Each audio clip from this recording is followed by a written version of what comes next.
Bonsoir et bienvenue au flash de 18h sur la RTB. L'Assemblée nationale a adopté ce 26 juillet deux projets de loi.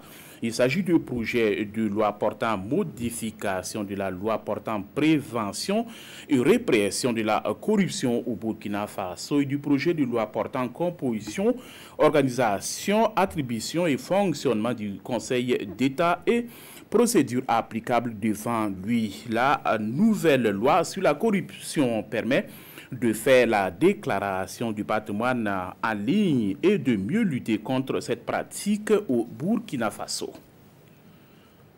La 10e édition du Forum ouest-africain sur la gouvernance de l'Internet s'est ouverte ce matin à Ouagadougou. Le forum réunit des professionnels des technologies de l'information de la CEDEAO pour faire des propositions concrètes afin d'assurer la gouvernance de l'Internet au sein de l'espace. Pendant 5 jours, les spécialistes des TIC vont réfléchir sur le développement de l'économie numérique et les technologies émergentes dans l'espace CEDEAO.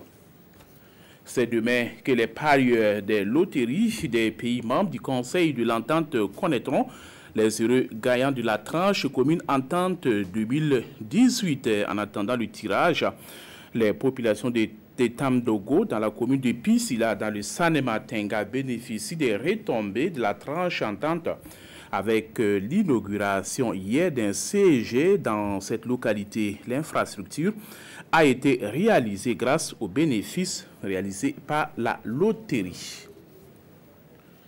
Le secrétaire permanent du comité interministériel des droits humains et du droit international humanitaire organise depuis ce matin à Bobo Dioulasso un atelier sur le droit international humanitaire au profit des acteurs du droit et des forces de défense et de sécurité. Il est question de réfléchir sur quelle stratégie adopter pour assurer un bon enseignement de ces valeurs et principes juridiques dans les écoles et centres de formation des forces de défense et de sécurité.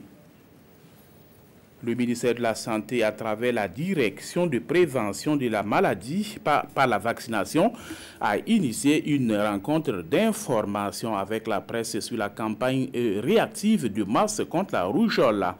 La campagne va se dérouler du 27 juillet au 2 août prochain dans 12 régions du pays. Elle va concerner les districts sanitaires et touchera environ 1 200 000 enfants. Après des mois de guerre commerciale, l'Union européenne et Donald Trump sont parvenus à un accord.